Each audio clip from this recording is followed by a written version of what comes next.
नमस्ते सदा वत्सले मातृभूमे। नमस्ते सदा वत्सले मातृभूमे। त्वया हिन्दुभूमे सुखं वर्धितोऽहम्। नमस्कार, आप देख रहे हैं न्यूज़ वन की स्पेशल कवरेज में आपके साथ प्रनूप खन्ना। आज विजयदशमी का दिन है और आज ही के दिन 1925 के अंदर डॉक्टर हेडगेवार जी ने संघ की शाखा लगाई थी और संघ की स्थापना करी थी। डॉक्टर हेडगेवार ये संघ के स्थापक थे और आज संघ को 93 वर्ष हो चुके हैं। आज विजयदशमी का दिन है। इमरजेंसी से लेकर अब तक संघ हमेशा विपक्षियों के निशाने पर रहा है। कभी राजनीतिक संगठन ना कहलाने वाला संघ हमेशा कांग्रेसी इन्हें राजनीतिक संगठन कहलाया करते हैं। आज हमारे साथ संघ के राकेश जैन साहब मौजूद हैं। सर, आपका स्वागत है। धन्यवाद। राकेश जैन विभाग प्रचारक रह चुके हैं मुरादाबाद से, प्रांत प्रचारक रह चुके हैं मेरठ प्रांत के। मेरठ प्रांत ये संघ की दृष्टि में है बीजेपी की, या फिर अगर हम एक आम दृष्टि की बात करें यूपी के अंदर तो वो पश्चिमी उत्तर प्रदेश कहा जाता है। उसके बाद ये पूर्व भारतीय जनता पार्टी यूपी के संगठन महामंत्री थे।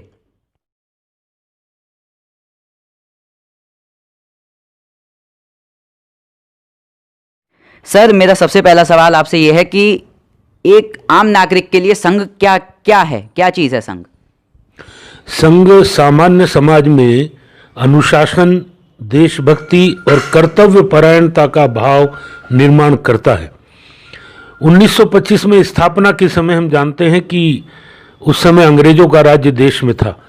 आज़ादी की लड़ाई लड़ी जा रही थी और उस लड़ाई के समय डॉक्टर हेडगेवार जी 1920 तक कांग्रेस के प्रदेश मंत्री के पद को संभालते थे। 1921 में और 31 में उन्होंने कांग्रेस के आह्वान पर जेल यात्रा भी की। आज़ादी के आंदोलन की लड़ाई में संघ के बहुत सारे संसदों का प्रत्यक्ष योगदान रहा। उसी को ध्यान में रखते हुए उनको कुछ बातें ध्यान में आई कि इस देश के अंदर का जो मुख्य समाज है, हिंदू समाज, वो संगठित नहीं है, जातिवाद से ग्रस्त है, आत्म केंद्रित है, स्वार्थों में भर गया है। ऐसे समाज को संगठित करने के लिए उन्होंने 1925 की विजयदशमी में संघ की स्थापना की। आज संघ की स्थिति में देश के अंदर 60,000 से अधिक दैनिक और साप्ताहिक शाखाएं चलती हैं।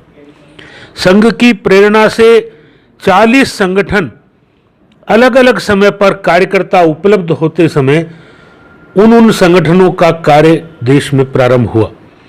सबसे पहला कार्य 1935 में राष्ट्र सेविका समिति।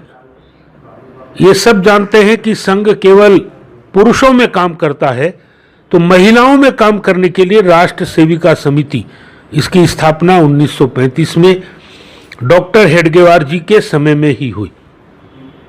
उसके बाद 1949 में 49 में अखिल भारतीय विद्यार्थी परिषद की स्थापना हुई। 1952 में संघ की प्रेरणा से 2 और संगठन प्रारंभ हुए। वनवासी क्षेत्र में, ट्राइबल जनजाति क्षेत्र में वनवासी कल्याण आश्रम, अभी छत्तीसगढ़ का जशपुर नगर है, वहां से ये कार्य प्रारंभ हुआ। 1952 में ही शिक्षा के क्षेत्र में विद्या भारती की स्थापना हुई। गोरखपुर में पूज्य भावराव देवरस जी की प्रेरणा से श्री कृष्णचंद्र गांधी जी ने पहला शिशु मंदिर प्रारंभ किया। 1955 में भारतीय मजदूर संघ माननीय दत्तोपंत ठेंगड़ी जी ने ऐसे क्षेत्र के अंदर कार्य प्रारंभ किया जहां केवल लाल सलाम, देश के हित में करेंगे काम, काम के लेंगे पूरे दाम, इस नारे को लेकर भारतीय मजदूर संघ की स्थापना हुई। आज भारतीय मजदूर संघ 2 करोड़ से अधिक सदस्यता के साथ पहले क्रमांक का संगठन है। इसी तरह से विद्या भारती भी सबसे बड़ा शैक्षिक संस्थान है। 25,000 विद्यालय गैर सरकारी संगठन के द्वारा चल रहे हैं सरकार की कोई सहायता लिए बगैर। इसके बाद 1963 में भारत विकास परिषद की स्थापना हुई, जो समाज के गरीब वर्ग के लोगों के बीच में समाज के संपन्न लोगों को लेकर सहायता कार्य करती है। 1964 में विश्व हिंदू परिषद की स्थापना पूजनीय श्री गुरु जी के नेतृत्व में हुई। स्वामी चिन्मयानंद जी के संदीपनी आश्रम मुंबई में देश के प्रमुख संतों के बीच में हिंदू समाज की स्थिति को देखकर विश्व हिंदू परिषद की स्थापना हुई।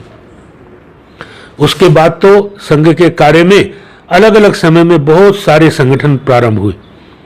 1979 में भारतीय किसान संघ प्रारंभ हुआ। संस्कार भारती ललित कला के क्षेत्र में प्रारंभ हुआ। 1979 में ही जिस संगठन का कार्य मैं देखता हूं, सेवा भारती, इसका कार्य दिल्ली की एक जहांगीरपुरी बस्ती है, वाल्मीकि बस्ती, वहां पहला कोचिंग केंद्र तत्कालीन सरसंघ चालक पूज्य बाला साहब देवरस जी के द्वारा उस केंद्र का प्रारंभ हुआ। आज सेवा भारती ही देश के अंदर 81,000 से अधिक सेवा कार्य चला रही है। कुल संघ परिवार मिलाकर 2.25 लाख सेवा कार्य चलाता है और भी अनेकों क्षेत्रों में कार्य प्रारंभ हुए हैं। वकीलों के बीच में अधिवक्ता परिषद, अध्यापकों के बीच में शैक्षिक महासंघ, पूर्व सैनिकों के बीच में पूर्व सैनिक सेवा परिषद, ऐसे 40 के लगभग संगठन समाज जीवन में राष्ट्रवाद, देशभक्ति, कर्तव्य परायणता और ईमानदारी के साथ, लगन के साथ काम करना इस दृष्टि से कार्यरत है। 1990 की अगर बात करें तो 1990 के पहले का एक दौर था और 1990 के बाद का एक दौर है। आप क्या समझते हैं कि संघ को अब इतनी कठिनता महसूस नहीं होती अपने कार्य के लिए जो 1990 से पहले होती थी? क्या आप इस बात को मानते हैं? 1990 संघ के कार्य का भी एक टर्निंग पॉइंट है। लगातार काम करते करते एक स्थिति निर्माण होती है कि संघ के प्रति समाज में स्वीकार्यता निर्माण हुई। इसके पहले संघ ने उपहास की स्थिति झेली, फिर संघर्ष की स्थिति झेली। 1990 में पूरे समाज ने दुनिया का एक अभूतपूर्व आंदोलन देखा और वो था अयोध्या में राम मंदिर बने। अभी तक का इतना बड़ा आंदोलन विश्व में कहीं नहीं हुआ है कि 8 लाख लोग या तो जेल में थे या जेल जाने के लिए तत्पर थे इस महान कार्य के लिए। कार्य में सुगमता निर्माण हुई है, परंतु कार्य विस्तार की दृष्टि से हम देखेंगे तो कार्य में उसी प्रकार का परिश्रम करना पड़ता है। कोई मेड इजी या कोई आसान रास्ता संघ कार्य की वृद्धि के लिए नहीं। कांग्रेस हमेशा इमरजेंसी के टाइम में भी संघ के प्रचारकों को निशाने पर लेता रहा। आज भी राहुल गांधी आप संघ को जो है या दिग्विजय सिंह जो हैं वो संघीय आतंकवाद, एक शब्द आजकल नया आज़ाद हुआ है सनातन आतंकवाद, और हिंदू आतंकवाद पी चिदम्बरम ने 2010 के अंदर या फिर 2013 के अंदर सुशील शिंदे ने हिंदू आतंकवाद की जिक्र किया। तो ये सारे हमेशा आप लोग क्यों निशाने पर रहते हैं? संघ निशाने पर इसलिए रहता है कि संघ एक ताकत बनकर खड़ा है। हिंदू समाज में अन्य कई संगठन काम करते हैं, हिंदू महासभा है, वो उतने निशाने पर नहीं है। एक पहले देश के बड़े श्रेष्ठ संत हुए हैं पूज्य करपात्री जी महाराज, उन्होंने एक रामराज्य परिषद बनाई थी, वो आज कहीं निशाने पर नहीं है। संघ भी यदि ताकत नहीं होता तो संघ भी निशाने पर नहीं होता। शायद कांग्रेस के बंधुओं को लगता है कि यदि वो संघ की आलोचना करेंगे तो इस देश के मुसलमानों को डराकर उनके इकट्ठे वोट प्राप्त करने में उनको सुविधा हो। यही उनके आलोचना का कारण। मेरी कल कांग्रेस के विधायक दल के नेता से बात हुई थी। उन्होंने कहा कि संघ के जो प्रचारक हैं वो दूसरों की जो आम पब्लिक है उसकी भावनाओं के साथ खिलवाड़ करते हैं, ऐसा उनका मानना है। इस पर आपकी राय? भावनाओं के साथ खिलवाड़ नहीं करते, परंतु भावनाओं को प्रेरणा देते हैं कि वो देश की ओर काम करें, देश के हित में काम करें, उनके संस्कार के काम करते हैं। और देश के लगभग सभी प्रधानमंत्री और कांग्रेस के बड़े बड़े नेताओं का अलग अलग समय पर बयान है। 1959 में जब केरल के अंदर कम्युनिस्टों की सरकार बन गई तो तत्कालीन प्रधानमंत्री जवाहरलाल नेहरू का बयान है कि कांग्रेस को संघ की लाइन पर काम करना चाहिए।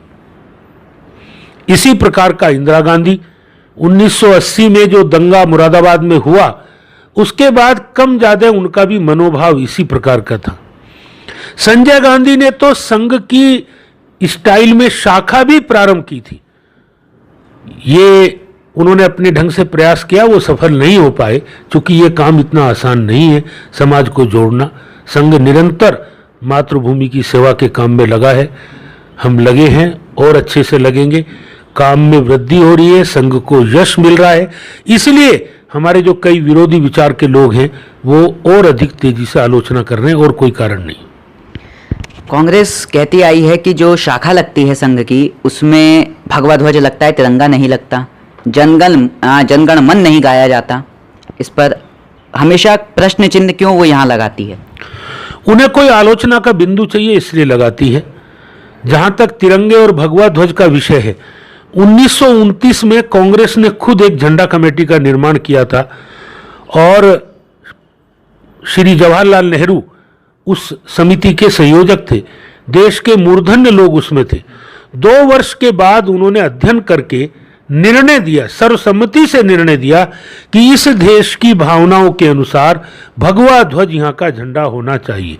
यह रिपोर्ट जब कांग्रेस कार्य समिति में रखी गई तो अल्पसंख्यक समाज के दबाव में इस निर्णय को दबा दिया गया।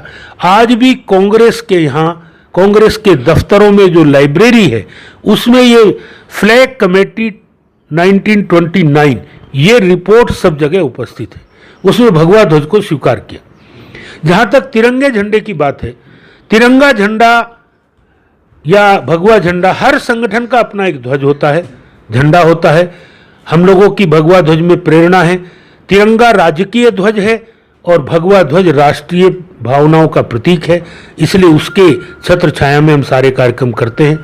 बात रही जनगण मन की, तो जनगण मन के इतिहास के बारे में भी थोड़ा जानना चाहिए। जब देश के अंदर जॉर्ज पंचम का आगमन हुआ, तब ये गीत पहली बार उनके सम्मान के अंदर गाया गया। वो राष्ट्रगीत की भावना से ओतप्रोत तो है, परंतु सारे देश के विभिन्न प्रांतों का, नदियों का उसमें उल्लेख हुआ है। पर संघ चूंकि कार्यकर्ताओं में एक अलग प्रकार का भाव निर्माण करना चाहता है, और इसलिए संघ ने अपनी संस्कृत की प्रार्थना, जो सारे देश की भारतीय भाषाओं की मुख्य भाषा है, मातृभाषा है, ऐसी संस्कृत भाषा में एक प्रार्थना बनाई। अंत में हम भारत माता की जय बोलते हैं। जहां तक जनगण मन का बात है, तो 26 जनवरी और 15 अगस्त को हमारे प्रमुख कार्यालयों पर तिरंगा झंडा फहराया जाता है, और उस समय जब झंडा फहराया जाता है तो जनगण मन होता है। हमारे जो संघ के विविध कार्य हैं, उनमें प्रारंभ में वंदे मातरम, बाद में जनगण मन, ऐसा कराने की परंपरा है। राम मंदिर को लेके हमेशा से मुद्दा रहा, फिर चाहे वो अशोक सिंघल हों वीएचपी के, या फिर अब प्रवीण तोगड़िया जो कि अब छोड़ चुके हैं। तो ये विरोध जो है, ये संगठन के अंदर ये क्या किसी फूट को दिखा रहा है, या फिर ये एक अनफॉर्मल सा क्या है? राम जन्मभूमि का विषय हमारी श्रद्धा का विषय है जी। राम जन्म स्थान पर ही राम जन्मभूमि बने, उनके गरिमा के अनुसार भव्य मंदिर का निर्माण हो, ये हिंदू समाज के एक एक व्यक्ति की इच्छा है। कतिपय लोग उसका विरोध करते हैं, उसके पीछे भी बात यही है कि कहीं मुसलमान नाराज ना हो जाए।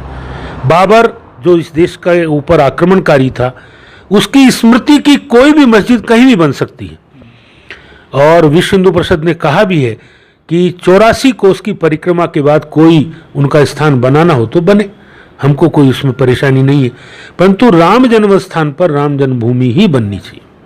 मंदिर की तिथि आई नहीं है, कांग्रेस का नारा है मंदिर वहीं बनाएंगे पर तारीख नहीं बताएंगे।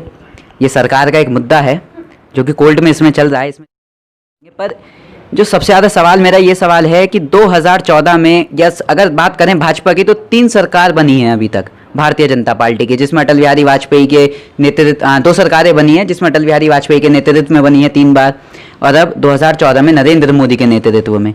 संघ की क्या भूमिका है भारतीय जनता पार्टी के इस पूरे सरकार बनने के तत्काल में?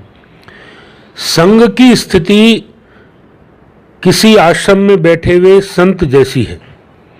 राजनीतिक लोग उनसे आकर सलाह लेते हैं, पर निर्णय वो अपने अनुसार करते हैं। संघ ने अपनी इच्छा प्रकट की है, धारा 370 के बारे में की है, कॉमन सिविल कोड के बारे में की है, संपूर्ण गोवंश की रक्षा के बारे में की है, और राम जन्म स्थान पर राम जन्मभूमि, राम का भव्य मंदिर बने, ये इच्छा प्रकट की है। उनको जब जैसी सुविधा होगी, संघ उनके निर्णय के साथ है और उनके निर्णय में पूरी तरह सहायता करेगा। 10% आरक्षण की बात हो रही है ब्राह्मणों के लिए। कांग्रेस कह रही है कि 10% आरक्षण ब्राह्मणों को देना चाहिए। SC/ST का एक्ट अभी होके चुका है, जिसके अंदर सरकार बुरी तरीके से घिरी हुई दिखाई दे रही है। सवाल यह है, क्या संघ आरक्षण के फेवर में है, और ये जो SC/ST का एक्ट है, इस पर संघ की क्या विचार है? इसके बारे में आपको किसी संघ के बड़े अधिकारी से बात करनी चाहिए, मुझे इसके बारे में कुछ नहीं कहना। और जो ब्राह्मणों का 10% का आरक्षण, उसके बारे में भी एक आखिरी सवाल मेरा आपसे ये है, स्वयं सेवकों को क्या निर्देश देंगे, क्या उनको एक सलाह देंगे?